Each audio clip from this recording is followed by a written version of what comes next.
कृषि दर्शन के सभी दर्शकों को नमस्कार। आज की प्रातःकालीन सभा में आपका स्वागत है। किसान भाइयों, आज का जो हमारा विशेष कार्यक्रम रहेगा, नई वैज्ञानिक तकनीक द्वारा किस तरह अनाज का भंडारण करें, उस पर हम कार्यक्रम दिखाएंगे।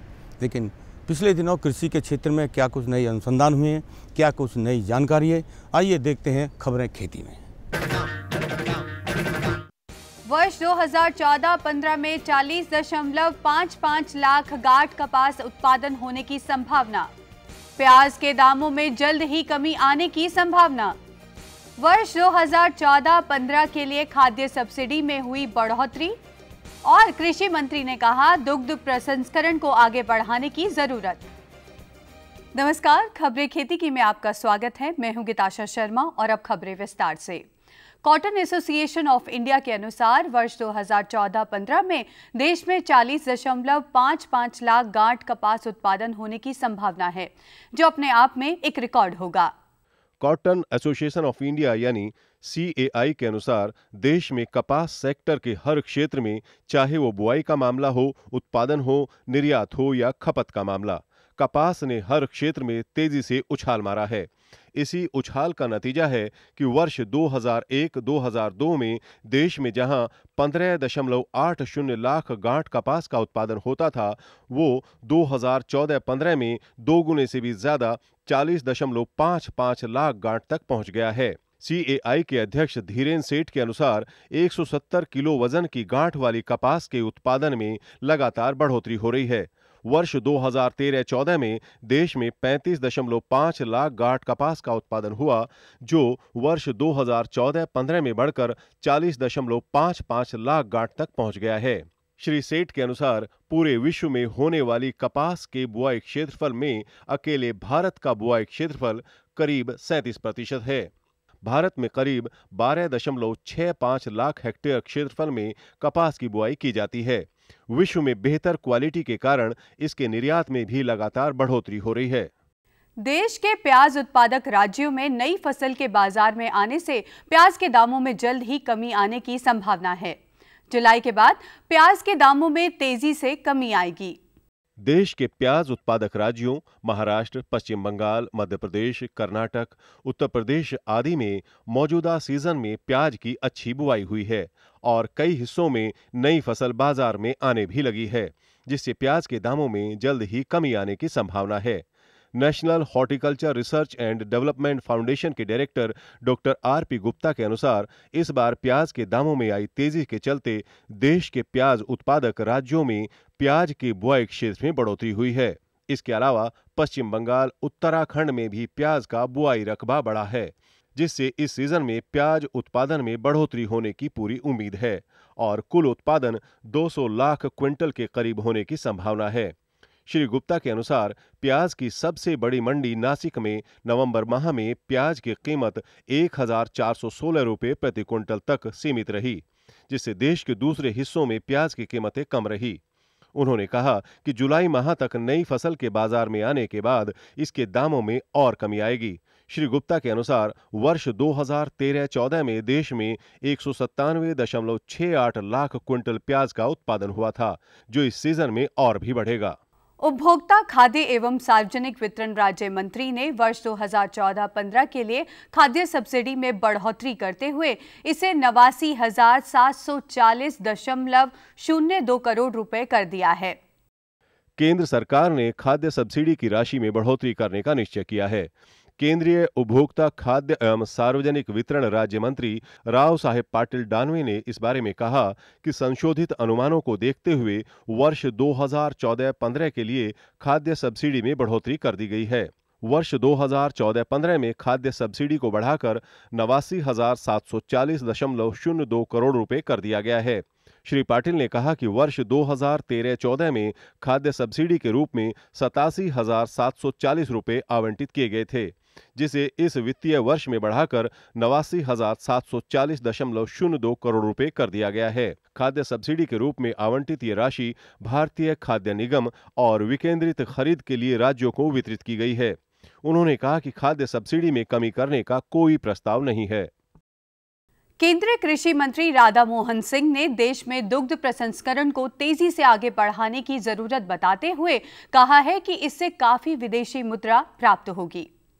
केंद्रीय कृषि मंत्री राधा मोहन सिंह ने देश में कच्चे दूध की बाजार में ज्यादा आपूर्ति को देखते हुए डेयरी क्षेत्र में लगे किसानों व उत्पादकों को दुग्ध प्रसंस्करण के क्षेत्र में भी सक्रिय होने का आह्वान करते हुए कहा कि दुग्ध प्रसंस्करण को आगे बढ़ाने के लिए सरकार, सहकारिता और निजी क्षेत्र को तेजी से आगे आना होगा, जिससे विदेशों से आने वाली इसकी मांग को पूरा किया जा सके।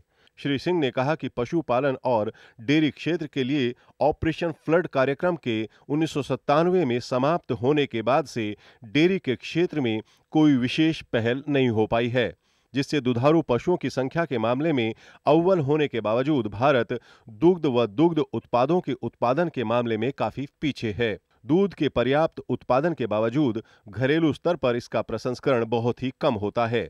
इस क्षेत्र में तेजी से सक्रिय होकर बहुमूल्य विदेशी मुद्रा अर्जित की जा सकती है। दुग्ध प्रसंस्करण में तेजी आने से इसमें लोगों को रोजगार के अवसर भी मिलेंगे और काफी विदेशी मुद्रा भी प्राप्त होगी। मौसम में अब ठंडक ने दस्तक दे दी है। ऐसे में फसलों की समुचित देखभाल करना जरूरी है। तो आइए लेते हैं मौसम की जानकारी। मौसम विज्ञान विभाग के अनुसार अंडमान और निकोबार द्वीप समूह के कुछ इलाकों और कोंकण, गोवा, मध्य महाराष्ट्र, मध्य प्रदेश और पूर्वोत्तर के राज्यों में बरसात होने की उम्मीद है। श्रीनगर व पश्चिमी उत्तराखंड की ऊंची पहाड़ियों पर बर्फबारी होने की संभावना है, जिससे पश्चिमी उत्तर प्रदेश, दिल्ली, हरियाणा, पंजाब के इलाकों के तापमान में कमी आने की उम्मीद है। पूर्वी उत्तर प्रदेश और बिहार के इलाकों में सघन कोहरा पड़ने की उम्मीद है। देश के अन्य हिस्सों में मौसम सामान्य रहने की संभावना है। अब कमोडिटी और बाजार से जुड़ी कुछ जानकारी। घरेलू वायदा बाजार में धनिया की कीमतों में तेजी आने की संभावना है। इसके पीछे कारण ये है कि मध्य प्रदेश और राजस्थान में पिछला स्टॉक कम होने और मांग बढ़ने से धनिया की कीमतें बढ़ रही हैं। घरेलू बाजार में टमाटर, गोभी, पालक, हरी सब्जी, अदरक और किन्नू की आपूर्ति में तेजी आने से इसके दामों में कमी आ रही है। खेती की खबरों में आज इतना ही। कृषि दर्शन कार्यक्रम में और अधिक रोचक और ज्ञानवर्धक जानकारियों के लिए देखते रहिए कृषि दर्शन। ये लो और बताओ। बस। अरे ये क्या भैया जी, बस इतनी सी रासायनिक खाद? किसानी छोड़ रहे हो क्या? किसानी नहीं, नादानी छोड़ रहे हैं। मिट्टी की जांच कराई है। अब तो लालाजी जितनी जरूरत है उतने ही उर्वरक खेत में डालेंगे। हाँ, किसान भाई आज ही अपने जिले की नजदीकी भूमि परीक्षण प्रयोगशाला में मिट्टी की जांच जरूर करवाएं और मिट्टी में पोषक तत्व, नमी व पौधे के विकास को देखते हुए केवल जरूरत के अनुसार ही पोषक तत्व डालें। और हाँ, मिट्टी में गंधक, जस्ता, बोरोन जैसे सूक्ष्म पोषक तत्वों का पता लगाना भी न भूलें। उर्वरक और जैविक खाद के सही उपयोग से भूमि का उपजाऊपन बनाए रखें, उत्पादकता बढ़ाएं, खर्चा घटाएं और बहुमूल्य विदेशी मुद्रा बचाने में भी सहयोग दें। और हाँ, धीमी गति से नाइट्रोजन उपलब्ध कराने वाले उर्वरकों जैसे नीम लेपित यूरिया को प्राथमिकता दें और यूरिया का पत्तों पर छिड़काव करें। अरे वाह, तू तो सचमुच समझदार हो गया रे। अधिक जानकारी के लिए संपर्क करें जिला कृषि अधिकारी या किसान कॉल सेंटर। किसान बहनों भाइयों, हरित क्रांति के बाद हमारे देश में लगातार उत्पादन बढ़ता जा रहा है और हमारे किसान और वैज्ञानिकों ने मिलकर काफ़ी उत्पादन बढ़ाया है। और आज हमारे पास यानी कि उत्पादन इतना है कि हमारे पास भंडारण की क्षमता भी कम पड़ती जा रही है। लेकिन भारतीय खाद्य निगम हमारे किसानों के साथ बिल्कुल तालमेल में रहता है और तरह तरह की नई विधियां अपनाता है। इसके साथ साथ बहुत सारी निजी क्षेत्र की संस्थाएं हैं जो काम कर रही हैं नई वैज्ञानिक तकनीकी भंडारण के रूप में। आइए देखते हैं एक कार्यक्रम।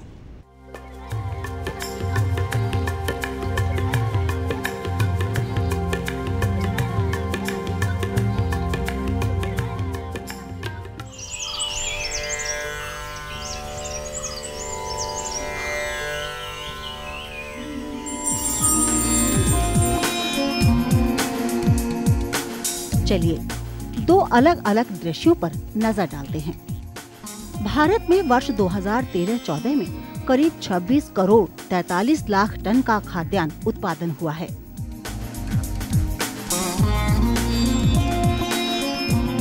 किसानों की कमर तोड़ मेहनत, अच्छे बीजों और आधुनिक वैज्ञानिक तकनीकों को अपनाकर ही आज भारत खाद्यान्न संपन्न देश है।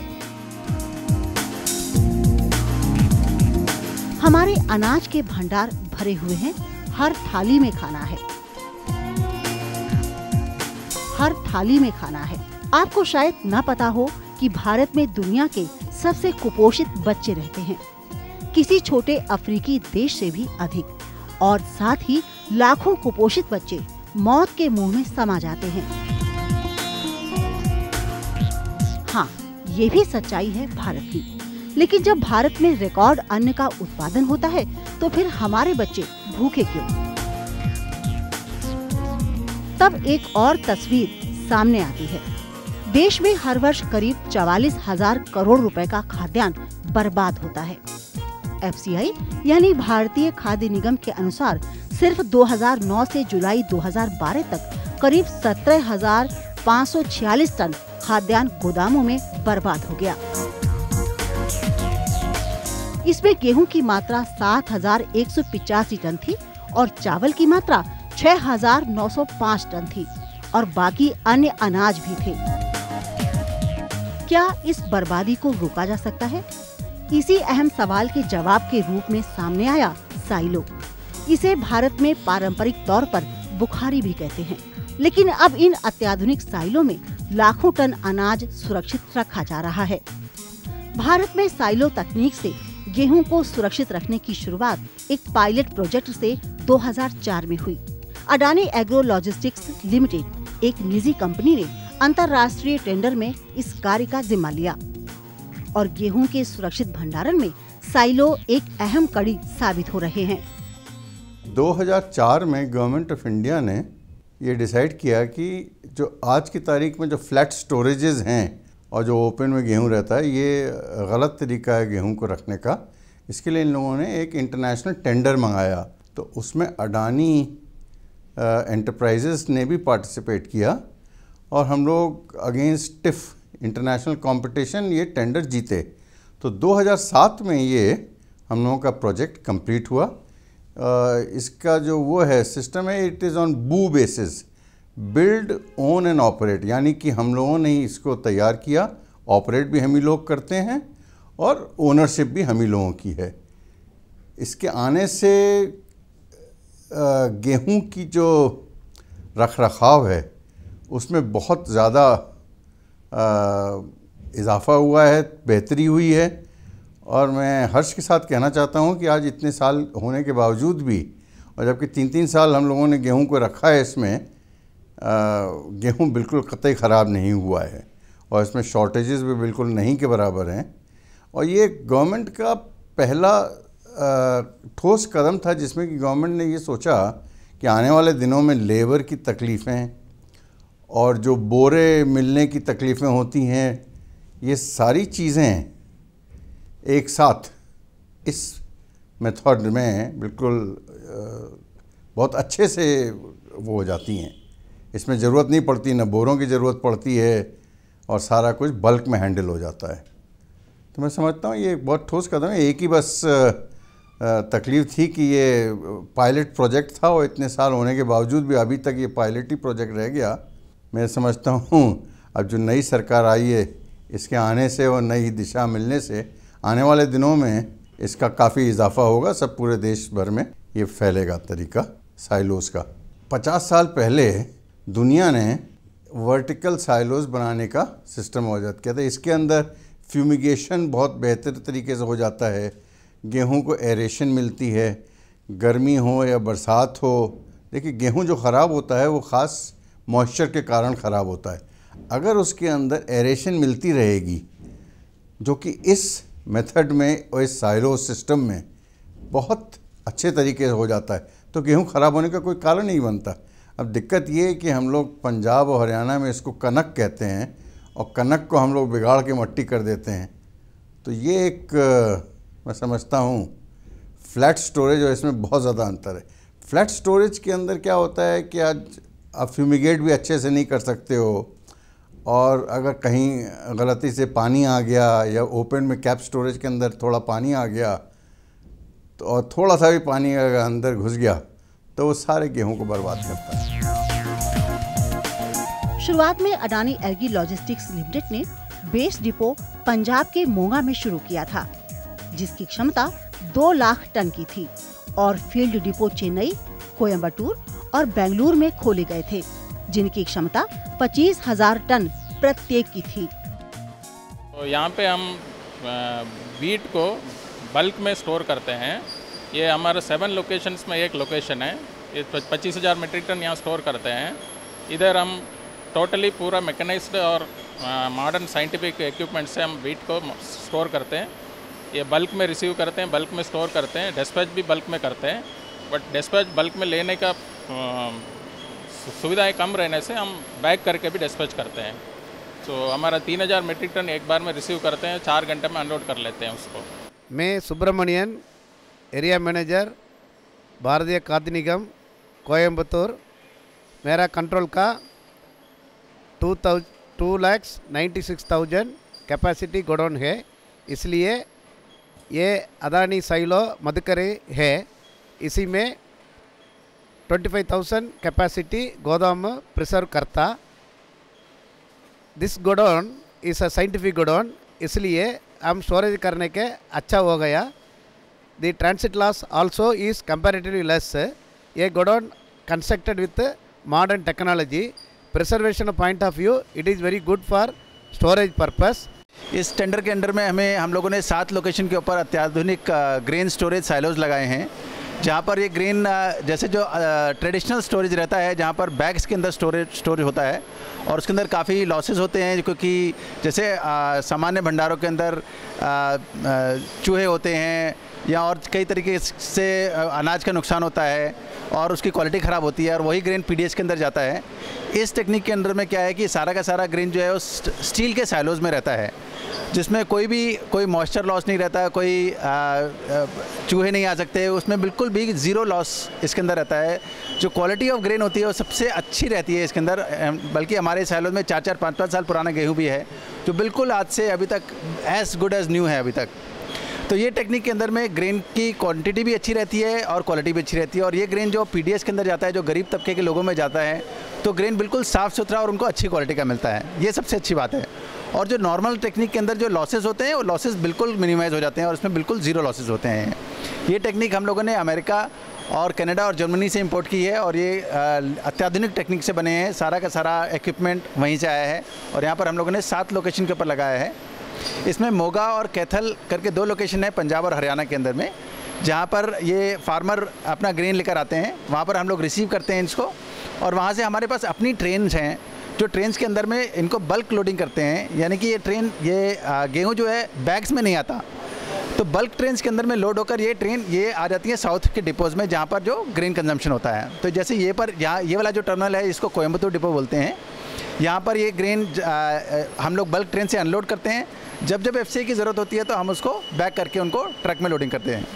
तो बिल्कुल कोई लॉसेस नहीं होते यहाँ पर और बिल्कुल ग्रेन की क्वालिटी और क्वांटिटी दोनों अच्छी रहती है। हरियाणा के कैथल में दूसरा बेस डिपो खोला गया था, जिसकी क्षमता भी 2 लाख टन थी और नावी मुंबई में 50,000 टन क्षमता का फील्ड डिपो और हुगली में 25,000 टन का फील्ड डिपो खोला गया था। अब इन अत्याधुनिक साइलो की संख्या जल्द ही 14 होने जा रही है। ये अडानी ग्रुप द्वारा लगाया गया जो साइलो कॉम्प्लेक्स है, इसकी लंबे समय तक अनाज को रखने की कैपेसिटी 2 लाख टन है। अगर थोड़े अंतराल के लिए अगर अतिरिक्त माल रखने की आवश्यकता भी हो तो 25 से 30 हज़ार टन माल और रखा जा सकता है। जहाँ तक किसानों का सवाल है, ये कॉम्प्लेक्स इस तरह से डिज़ाइन किया गया है कि किसानों को यहाँ ला करके अपने उत्पादन को देने में अत्यधिक आसानी होती है और वो बहुत ही कम समय में और बिल्कुल एक ट्रांसपेरेंट वे के अंदर अपने सारे सामान को अपने उत्पादन को यहाँ पे लाके तुलवा करके ले जा सकते हैं। और जहाँ तक किसानों की और सुविधा का सवाल है, क्योंकि यहाँ से जो खरीद करती है फूड कॉरपोरेशन ऑफ इंडिया, उसको यहाँ पे डायरेक्ट रूप से खरीद करती है और किसानों को तुरंत ही उसका जो है चेक जो है वो किसानों को दे दिया जाता है और किसानों को समय के साथ साथ उनको तोल के हिसाब से भी और मूल्य के हिसाब से भी उनको लाभ होता है। इसके साथ ही किसान भाइयों को यहाँ एक और भी सुविधा मुहैया कराई जा रही है कि अब वो बिचौलियों की बजाय स्वयं ही इसमें आकर भंडारण कर सकते हैं और हाथों ही हाथों अपने उत्पाद का मूल्य भी ले सकते हैं।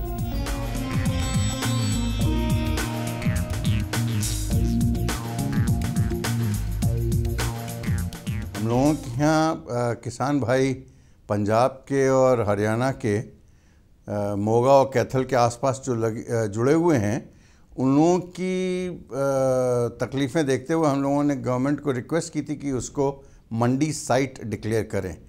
हमको बड़ा हर्ष है ये कहते हुए कि पिछले 3-4 सालों के अंदर हमारे किसान भाई डायरेक्टली गेहूं को वहाँ पे मतलब मंडी ना ले जाके डायरेक्टली हम लोगों के साइलों पे आते हैं। और मैं बड़े हर्ष के साथ कहना चाहता हूँ कि उनके आने और वहाँ से अपनी फैक्ट्रियों से बाहर निकलने के टोटल वक्त 1 घंटे से ज़्यादा नहीं लगता। सब चीज़ कंप्यूटराइज्ड है, उनका अच्छे से उनका ख्याल रखा जाता है। और इसको आप कंपेयर करें आप कन्वेंशनल मंडी में, जहाँ की वो बेचारा 48 घंटे तक उसका नंबर नहीं आता है, फिर आड़तिया उसको बोरे भरता है और फिर उसका वज़न में भी थोड़ा 19-20 होता है। यहाँ हर चीज़ पारदर्शी है, कंप्यूटराइज्ड है, वो हर चीज़ खुद देख सकता है अपने सामने।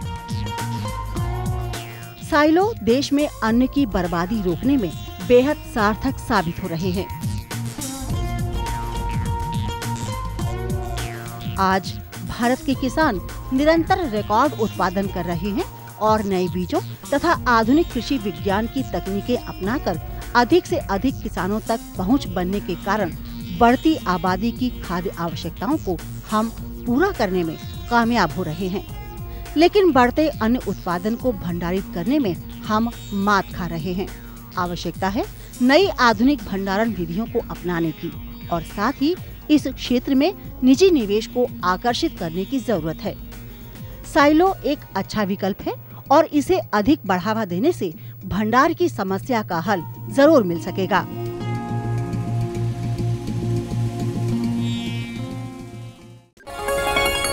खुशबू की फुहार में, स्वाद की बहार में, तरक्की की तानों में, खिलती मुस्कानों में, हरे भरे पौधों में, बड़े बड़े सौदों में, मधुर भिनभिनाहट में, खुशियों की आहट में। NHM बागवानी मिशन, हमारी चाहत आपकी मुस्कुराहट।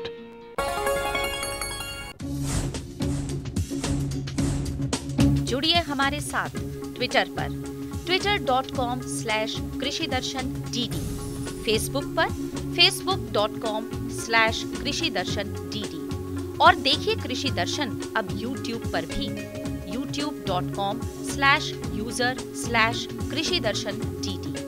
भेजे हमें मेल कृषिदर्शन-dd@gmail.com पर। आपको हमारा कार्यक्रम कृषि दर्शन कैसा लगा? अपने सुझाव, प्रतिक्रियाएं एवं सवाल हमें इस पते पर भेजें। कृषि दर्शन, कमरा नंबर 10, CPC दूरदर्शन, खेलगांव, नई दिल्ली 110049। किसान बहनों भाइयों, हमारा पता तो आपने ज़रूर लिख लिया होगा, नोट कर लिया होगा। और आपको चलते चलते बता दें, कल का जो हमारा कार्यक्रम रहेगा, आपकी चिट्ठी मिली, जो आपके सुझाव आते हैं आपको जानकारी दी जाती है। इसी के साथ चाहते हैं विदा, फिर मिलेंगे ढेर सारी जानकारी के साथ। सब भाई बहनों को नमस्कार।